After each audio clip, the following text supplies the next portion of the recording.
귀하고 복된 자리에 함께 하신 모든 분들을 주님의 이름으로 축복합니다. 오늘 이 시간 함께 나눌 말씀을 통하여서 하나님의 응답이 이해가 되지 않더라도 그 응답에 순종하며 살아가시는 저와 여러분들 되시기를 주님의 이름으로 축복드립니다. 오늘 목사님이 사자에게 쫓기고 있었습니다.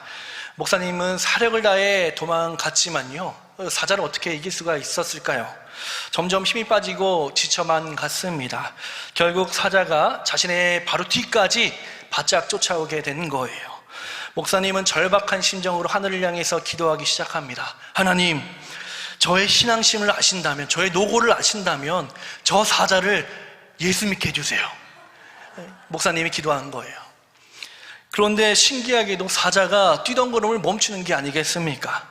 목사는 살았다라고 생각했을 때 사자가 점잖게 목사님 뒤에 온 것이에요. 그러면서 조용히 이렇게 말을 했다고 합니다. 하나님, 오늘도 일용할 양식을 주셔서 감사합니다. 아멘. 여러분, 우리가 인생을 살면서 뜻하지 않는 상황을 마주할 때가 너무나도 많습니다. 특히 우리 믿는 그리스도인들은 하나님께 간절히 기도하는데 하나님께서 응답하시지 않을 때가 있다라고 하는 거예요. 마치 끝이 보이지 않는 터널을 걷는 것과 같은 기분이 들 때가 있습니다. 하나님, 저의 고통은 보이시지 않습니까? 저의 수고와 저의 헌신과 저의 섬김은 보이시지 않으십니까? 왜 저의 기도를 들어주시지 않으세요? 라고 하나님께 의문을 던질 때가, 물음표를 던질 때가 참 많다라고 하는 것입니다. 여러분, 그런데 우리만 그런 것이 아닙니다. 많은 믿음의 선배님들도 그렇게 행했습니다. 시편 28편 1절 말씀을 보면요, 다윗의 시인데요, 다윗도 이렇게 고백을 합니다. 여호와여, 내가 주께 부르짖으오니 나의 반석이여 내게 귀를 막지 마소서. 주께서 내게 잠잠하시면 내가 무덤에 내려가는 자와 같을까 하나이다 라고 말을 합니다. 주님, 제발 못 들은 채 좀 하지 마십시오. 주님이 잠잠하시면 내가 시체와 다를 게 뭐가 있겠습니까? 라고 말을 하고 있습니다. 또 시편 44편 23절과 24절도 보면은 이렇게 말을 합니다. 주여 깨소서, 어찌하여 주무시나이까? 일어나시고 우리를 영원히 버리지 마소서. 어찌하여 주의 얼굴을 가리시고 우리의 고난과 압제를 잊으시나이까? 라고 말을 합니다. 한마디로 왜 신경을 쓰지 않으세요 하나님? 라고 투정을 부리는 것입니다. 우리만 그런 줄 알았는데 신앙의 선배들도 마음이 좀 약한 것 같습니다. 여러분, 어떤 사람에 대한 실망이 아닌, 어떤 누구에 대한 기대가 아닌 우리의 믿음의 대상인 하나님께서 일하지 않으신 것처럼 느껴질 때가 있다라고 하는 것입니다. 우리가 고통과 아픔, 절망과 눈물 가운데 있는데 도대체 하나님께서는 무엇을 하고 계십니까? 그럴 때 우리는 질문을 하지요. 하나님, 왜요? 하나님, 왜요? 유명한 신학자 스탠리 하워스는 정신적인 어려움을 겪는 아내와 함께 살아가면서 풀리지 않는 그 어려운 삶을 살아가곤 했습니다. 해결할 방법이 없었던 그는 여전히 어려움과 고통 속에 살아가면서 그가 자신의 회고록인 한나의 아이라는 책의 마지막 부분에 이렇게 결론을 이야기합니다. 기독교 신앙이란 정답 없는 질문을 품고 사는 것이다. 여러분, 하나님께서 때로는 기가 막힌 말씀을 통해서 우리에게 도전을 주시고 응답도 주시고 우리의 문제를 해결해 주시기도 하지만요, 때로는 우리의 인생의 문제에 대해서 답을 얻을 수 있는 때가 너무나도 많습니다. 그런데 그거보다 더 큰 어려움은 무엇입니까? 하나님께서 응답은 주시긴 주셨는데 그 응답이 내가 이해할 수 없는 응답, 내가 바라지 않던 응답, 내가 원하지 않던 응답일 때가 있다라고 하는 것이에요. 그때 우리는 하나님을 오해하기 시작합니다. 오늘 본문에도 우리처럼 하나님을 오해한 사람이 등장하게 됩니다. 바로 하박국 선지자인데요. 여러분, 제가 지지난주 수요일날 하박국 설교를 했던 게 기억나십니까? 그렇죠. 기억이 안 나시죠, 여러분들? 어제 저녁 드신 것도 기억이 안 나실 텐데요. 사실은 제가 하박국을 하려고 할 마음이 전혀 없었습니다. 너무나도 어려운 본문이라서 안 하려고 했는데 담임 목사님과 신방을 가게 되었는데 목사님께서 시리즈 설교를 하면 참 좋을 것 같아요, 목사님. 그러시길래 본의 아니게 하박국을 제가 정하게 되었습니다. 참 어려운 난관에 처해 있는데요. 여러분, 생각이 나시지 않겠지만요, 이 하박국이 살던 시대는요, 폭력이 난무하고 악이 너무나도 성행했던 그러한 절망적인 시대의 상황이었습니다. 하박국 선지자는요, 나라와 민족을 위해 간절히 기도했던 그러한 선지자였습니다. 자신을 위한 기도를 했던 사람이 아니라 유다의 회복을 위해서, 유다의 구원을 위해서 간절히 기도했던 사람이었습니다. 그런데 하나님께서는 여전히 침묵하시고 그의 기도에 응답하지 않으셨습니다. 점차 하박국의 그 질문은, 또 마음은 깊어져만 갑니다. 그러면서 하나님께 질문을 하죠. 하나님, 어디에 계십니까? 왜 악들이 계속해서 번성하고 악인들이 형통하면서 의인들은 왜 자꾸 고통에 처해 있는 것입니까? 하나님, 어디에 계십니까? 이렇게 하나님께 울부짖기 시작합니다. 하박국의 호소에, 하박국의 울부짖음에 이제 하나님께서 응답하게 되시는데요, 우리 5절 말씀을 함께 읽어보겠습니다. 여호와께서 이르시되 너희는 여러 나라를 보고 또 보고 놀라고 또 놀랄지어다. 너희의 생전에 내가 한 가지 일을 행할 것이라. 누가 너희에게 말할지라도 너희가 믿지 아니하리라. 하나님의 답변이 무엇입니까? 일한다고 하는 거예요. 나 일하고 있어, 나 행하고 있다라고 말씀하고 있습니다. 그런데 하나님께서 하박국 선지자에게 하신 말씀이 조금 충격적이고 좀 놀랍습니다. 5절 말씀을 보니까 너희는 여러 나라를 보고 또 보며 놀라고 놀랄지어다 라고 말씀합니다. 이 말씀은요, 예상을 완전히 완전히 생각하지 못한 일들이 벌어질 것이라는 것을 예고하는 것입니다. 하박국이 생각하는 것은 악이 난무하고 폭력이 난무한 이 땅 가운데에 하나님께서 모든 악을 징벌해 주시고 이제는 이 유다를 구원해 주실 것을 기대했는데, 하나님의 문제는, 하나님의 방법은 조금 달랐던 것 같아요. 그것이 무엇입니까?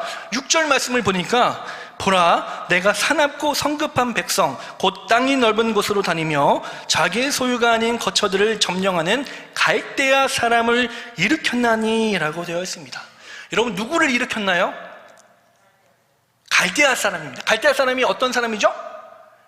바벨론 사람입니다. 바벨론 사람들. 여러분들, 바벨론은요, 아수르보다 더 악하고 강한 나라였습니다. 이들의 침략을 통해서 유다를 속국으로 삼고 유다 백성들을 포로로 삼는, 그리고 그들을 흩으시겠다라고 하나님께서 말씀하세요. 7절과 8절을 보면요, 이 갈대아 사람들에 대한 특징을 설명해 주는데요, 갈대아 사람은 보니까 두렵고 무서우며 당당하고 위엄이 있고, 그들의 군마는 표범보다 빠르고 이리보다 사나우며 그들의 마병은 먹이를 움키려 하는 독수리의 나름과 같다라고 설명합니다. 쉽게 말해서 이 갈대아 사람들은요, 전쟁 광이라는 거예요. 싸움에 능한 자들이라고 하는 것입니다. 그런 그들에 의해서 유다가 점령당하게 되고 유다 백성들은 포로로 끌려가게 되고, 이제 그들을 통해서 심판하시겠다 하나님께서 말씀하십니다. 유다가 잘못한 이 죄악을 심판하기 위해서 유다와는 비교도 안 되는 악 중의 악인 바벨론을 들어서 사용하시겠다, 그들을 통해서 심판하시겠다 하나님께서 말씀하신 거예요. 하박국이 전혀 예상하지 못한 하나님의 응답이었습니다. 5절 하반절 말씀에 누가 너희에게 말할지라도 너희가 믿지 아니하리라 라고 하나님께서 말씀하신 것처럼 정말 믿을 수 없는 일이 벌어지고 있는 거예요. 이해할 수 없었던 일이고 예기치 못한 그러한 응답이었습니다. 여러분, 하나님께서 하시는 일에 대해서 우리가 참 이해하기 어려울 때가 많습니다. 오늘을 살아가는 우리도 이해할 수 없는 일들이 많이 벌어지고 있잖아요. 하나님께 기도했는데 마침 온 그 응답이 우리가 원하지도 않았고 단 한 번도 생각하지 못했던 그러한 응답이 있다라고 하는 사실입니다. 사랑하는 여러분, 우리가 이해하지 못하는 응답, 우리가 원하지 않고 또 생각지도 못했던 응답을 받았을 때 우리는 어떻게 해야 할까요? 3가지로 한번 살펴보고자 합니다. 첫째로, 우리가 먼저 하나님 말씀에 집중해야 됩니다. 하나님 말씀에 더욱더 집중해야 한다고 하는 거예요. 이건 쉽지 않죠. 기도해도 문제는 여전히 그대로고 응답을 받는다 할지라도 내가 바라고 내가 생각지도 못했던 그런 응답인데 어떻게 하나님 말씀 가운데 나아갈 수가 있겠습니까? 아무리 들으려고 해도 결코 들리지 않을 거예요. 그럼에도 불구하고 성경은 들리지 않은 가운데, 고통 가운데에 하나님 말씀 가운데 나아가라고 우리에게 전하고 있습니다. 오늘 본문에 이 고통 가운데 하나님께서 제일 먼저 하신 일이 무엇입니까? 바로 말씀을 전해주셨습니다. 5절 앞부분을 보면요, 여호와께서 이르시되 라고 시작합니다. 여호와께서 이르시되. 민족을 위해서, 민족의 회복을 위해서, 민족의 구원을 위해서 간절히 기도했는데 하나님의 구원의 역사가 나타난 것이 아니라, 악을 심판하신 것이 아니라 하나님께서 말씀을 주신 거예요. 여러분, 좀 뜬금없지 않습니까? 우리가 간절히 기도했다면 하나님께서 이 기도에 응답을 주시고 내가 바랬던 것을 다 실현해 주시면 참 좋을 텐데, 하나님께서는 우리가 원하는 것을 주시지도 않고 오히려 말씀을 주실 때가 많다라고 하는 거예요. 도대체 하나님께서는 왜 그러시는 걸까요? 여러분, 고통이 해결되는 것보다 중요한 것은요, 우리가 하나님 말씀에서 벗어났던 그 죄가 무엇인지 바라보는 것이 더 중요합니다. 다시 말해서 하나님의 말씀을 듣는 것이 훨씬 더 중요한 일이라고 하는 거예요. 고통당할 때에 우리는 말씀을 더 잘 들을 수가 있는 것입니다. 사랑하는 여러분, 이해할 수 없는 하나님의 그 응답으로 인해서 어려움 가운데 있으십니까? 그때야말로 오히려 하나님 말씀에 더욱 집중해야 할 때인 줄 믿으시길 바랍니다. 하나님의 말씀을 들으시고 하나님 말씀을 가까이 하셔야 합니다. 말씀이 듣기 힘든 그 순간에 오히려 말씀을 듣기 위해서 주님 앞에 더 나아가시는 저와 여러분들 되시기를 주님의 이름으로 축원드립니다. 둘째로, 하나님의 크신 계획을 우리가 발견해야 됩니다. 하나님의 계획을 깨달아야 해요. 여러분, 이해할 수 없는 그 하나님의 응답 속에서 그 하나님의 말씀을 듣는 것이 왜 중요할까요? 말씀을 들을 때에 하나님의 크신 계획을 우리가 발견할 수 있기 때문입니다. 바꾸어 말하면요, 어려움 가운데 하나님의 말씀을 가까이 하지 않는다면 고통 가운데 그 행하실 그 하나님의 계획을 발견할 수도 없게 되고요, 나에게 벌어질 일들을 예상도 할 수 없게 되기 때문입니다. 우리 5절 하반절 말씀을 다시 한번 읽어보겠습니다. 5절 하반절의 말씀 함께 읽겠습니다. 너희의 생전에 내가 한 가지 일을 행할 것이라. 누가 너희에게 말할지라도 너희가 믿지 아니하리라. 믿지 아니하리라. 왜 믿지 아니한다고 말을 하셨을까요? 앞으로 일어날 그 일들이 인간의 머리로는 이해할 수 없는 일들이 벌어질 것이다 라고 하기 때문입니다. 하나님의 생각은요, 우리의 생각과 달라서 하나님께서 행하실 때에 그 일들이 왜 행해지고 있는지 인간의 생각과 인간의 머리로는 이해할 수 없다라고 하는 것이에요. 여러분, 우리가 어떻게 깨달을 수가 있겠습니까? 어떻게 하나님의 그 마음을 다 알 수가 있겠습니까? 그러나 방법은 있다고 하는 거예요. 하나님의 말씀을 가까이 할 때, 하나님의 말씀 가운데 나아갈 때에 하나님의 그 크신 계획을 깨달을 수 있게 되는 것입니다. 여러분, 하나님의 생각은 인간과 다릅니다. 우리의 생각은 유한하지만 하나님의 생각은 무한하시잖아요. 하나님께서 우리에게 행하시는 그 일들이 인간의 관점에서는 볼 땐 고난이고 아픔이고 눈물이지만, 그러나 하나님의 말씀 가운데 우리가 나아갈 때에는 그 고난은 오히려 우리 마음 가운데 행하실, 우리를 위하여 행하시는 하나님의 놀라운 계획을 발견할 수 있게 되는 것입니다. 하나님의 놀라운 계획의 일부라는 것을 우리가 발견할 수 있게 되는 것이에요. 여러분, 20세기 최고의 신학자 마틴 로이드 존스는 이렇게 말을 합니다. 우리는 기도에 대한 응답을 받고자 한다. 그런데 하나님이 우리에게 응답하시는 방법은 한 가지뿐이라고 생각한다. 그러나 성경은 하나님이 좋은 것을 주시기 전에 최악의 상태에서 고통하게 하신다고도 가르친다. 하나님은 우리가 기대한 것과는 정반대되는 일을 하시기도 하신다. 사랑하는 여러분, 우리가 기도를 할 때에 때로 하나님께서 일하지 않는 것처럼 느껴질 때가 많고, 기도한다 하더라도, 응답받는다 하더라도 이해가 되지 않는 응답을 받는다 할 때, 그때 우리의 마음은 연약해지고 무너질 수밖에 없습니다. 그러나 여러분들 기억하시길 바랍니다. 하나님께서 좋은 것을 주시기 그 이전에 최악의 상태에서 때로는 고통을 허락하신다는 것을 기억하시길 바랍니다. 허락하신다는 거예요. 악을 만드신다는 것이 아니라 있는 악을 허락하신다는 것입니다. 우리가 어려움을 마주할 때에 낙심하고 좌절하고 분노하는 것이 아니라 오히려 말씀에 집중하면서 말씀 가운데 하나님께서 행하실 일들을 기대하고, 그때에 하나님의 계획을 발견하고 하나님의 그 놀라운 일하심을 바라보는 저와 여러분들 되시기를 주님의 이름으로 축원드립니다. 그 일하심 가운데 나아가 고통 가운데 오히려 하나님을 찬양하고 노래할 수 있는 저와 여러분들이 되기를 축복합니다. 여러분, 세 번째로 우리가 하나님 앞에 나아갈 때에 이해할 수 없는 응답들이 우리에게 찾아올 때에 할 수 있는 것은 바로 하나님 앞에 회개해야 한다라고 하는 거예요. 하나님 앞에 회개해야 합니다. 여러분, 하박국이 이해할 수 없었던 그 하나님의 계획이 무엇입니까? 바로 바벨론을 들어서 유다를 치겠다라고 하는 계획이었습니다. 그 계획이 왜 이해가 되지 않을까요? 왜 유다를 더 악한 악인들을 통해서 악인들을 들어 사용하셔서 고통받게 하시는 것일까요? 바로 이 유다를 회개하게 하기 위해서, 유다 백성들이 다시금 돌아오게 하기 위해서 하나님께서는 이러한 방법을 택하신 것입니다. 여러분, 제가 어렸을 때에 어머니의 저금통을 턴 적이 있었습니다. 어머니께서 500원짜리만 모아두셨던 형광색 돼지 저금통, 이만했던 것 같아요. 엄청 컸는데 초등학교 1학년 때 제가 어머니의 그 저금통을 500원짜리를 이제 조금씩 빼가기 시작했습니다. 원래 하수들은 이 돼지 저금통 배를 가르거나 똥꼬를 찢거나 뭐 그렇게 하잖아요. 저는 이제 동전 넣는 입구를 살짝 눌러서 흔들어서 동전을 빼왔습니다. 그것을 가지고 무엇을 했겠습니까? 문방구에 가서 떡볶이도 사 먹고 만두도 사 먹고 팽이도 샀습니다. 팽이를 참 좋아해서 팽이도 샀는데요.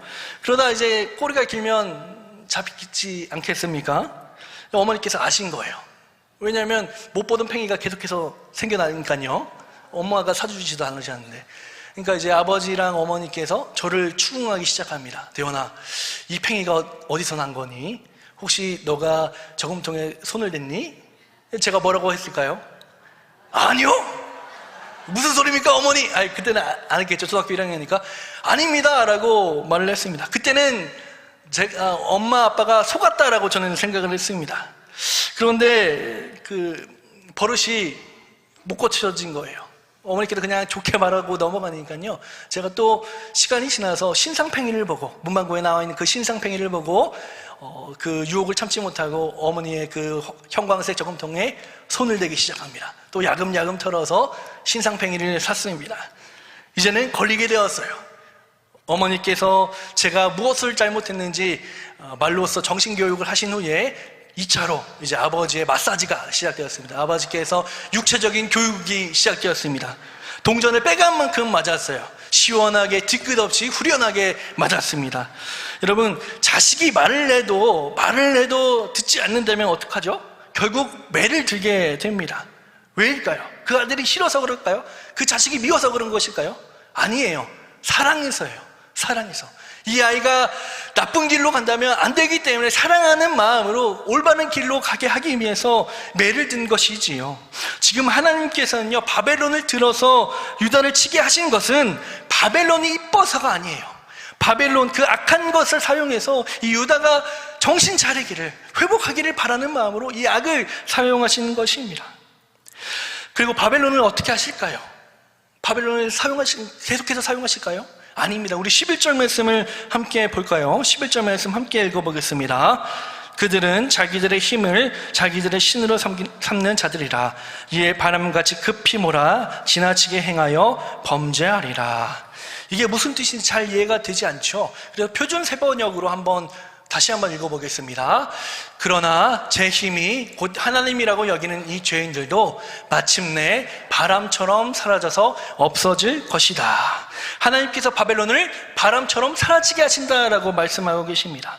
언뜻 보면 하나님께서 악을 좋아하신 것 같고 악의 행위를 가만 놔두신 것 같지만요, 하나님의 심판은 반드시 우리 가운데 임하고 있다는 사실을 기억하시길 바랍니다. 하나님께서는요, 우리를 하나님의 사람으로 만들기 위해서 때로는 악을 사용하시기도 한다라고 하는 거예요. 하나님께서 악을 만드시는 것이 아니라, 악을 제조하시는 것이 아니라 있는 악한 것들로 하여금 하나님 앞에 올바로 설 수 있도록 우리를 깨닫게 하도록 사용하신다라고 하는 거예요. 그리고 그 악을 방관하시고 방치하시는 것이 아니라 그들을 사용할지라도 이후에는 반드시 심판하신다라고 하는 사실입니다. 여러분, 어떻게 이해할 수 없는 응답이 우리에게 복이 될 수 있을까요? 하나님의 말씀을 읽고 그 말씀 가운데 하나님의 계획을 발견하고 그 하나님 그 계획 가운데 나를 돌이키게 하셔서 하나님께서 나를 돌이키게 하시려고 악을 사용하시는구나, 그것을 깨닫게 되었을 때에 비로소 그것이 복이 된다라고 하는 사실입니다. 그러나 이해할 수 없는 응답이 우리에게 왔다고 해서 불평하고 원망하고 분노할 때에 하나님의 말씀을 저버리고 하나님의 말씀을 가까이 하지도 않고 하나님의 그 계획이 무엇인지도 생각하지도 않은 채 살아간다면 여전히 하나님의 계획을 발견할 수 없을 뿐더러 여전히 우리는 불평과 고통과 고난 가운데 살 수밖에 없다고 하는 사실입니다. 사랑하는 여러분, 하나님께서는 여전히 지금 이 순간에도 일하고 계십니다. 행하고 계십니다. 어떤 방법으로도 어떠한 일로도 여전히 우리와 함께하고 계십니다. 지금도 하나님께서는 지금 우리 가운데, 우리 교회 가운데, 우리 삶 가운데 여전히 일하고 계심을 믿으시길 바랍니다. 시편 121편 3절과 4절 말씀 우리 함께 읽어보겠습니다. 여호와께서 너를 실족하지 아니하게 하시며 너를 지키시는 이가 졸지 아니하시리로다. 이스라엘을 지키시는 이는 졸지도 아니하시고 주무시지도 아니하시리로다. 아멘. 하나님께서는 우리를 실족하지 않게 하시고 졸지도 주무시지도 않는다라고 말씀하고 계십니다. 내가 이해하지 못하는 그런 상황 가운데서도 하나님의 뜻은 계속해서 이루어지고 있다라고 하는 사실입니다. 여러분, 하나님을 오해하지 마시길 바랍니다. 하나님께서 일하지 않는 것처럼 느껴지고 생각한다 할지라도, 이해할 수 없는 응답이 나에게 온다 할지라도 그것 때문에 내가 힘들어하고 원망하고 좌절하는 것이 아니라 그때에 더욱 하나님 말씀에 귀 기울이고 하나님 말씀에 집중하시는 저와 여러분들이 되기를 소망합니다. 하나님 말씀을 듣고 깨닫고 깨어있다면 우리는 결코 넘어질 수 없는 것입니다. 사랑하는 여러분, 우리가 어떤 상황에 있는다 할지라도요, 하나님의 일하심을 반드시 믿으시길 바랍니다. 내 뜻대로 내 생각대로 되지 않는다고요? 여전히 하나님께서 기다리고 계십니다. 이해할 수 없는 응답이 왔다 하더라도요, 여러분, 이해할 수 없는 방법으로도 역사하시는 분이 하나님이심을 믿으시길 바랍니다. 아무리 불리하고 힘든 일을 만난다 할지라도 하나님께서는 여전히 살아계시고 하나님께서는 여전히 일하고 계심을 믿으시길 바랍니다. 때론 응답이 없는 것처럼 느껴지고 이해할 수 없는 응답이라 할지라도 내가 이해하지는 못하지만 온전히 주님을 바라보며 여전히 일하고 계시고 여전히 역사하고 계시는 그 주님을 믿고 의지하고 순종하며 살아가시는 저와 여러분들 되시기를 주님의 이름으로 축원드립니다.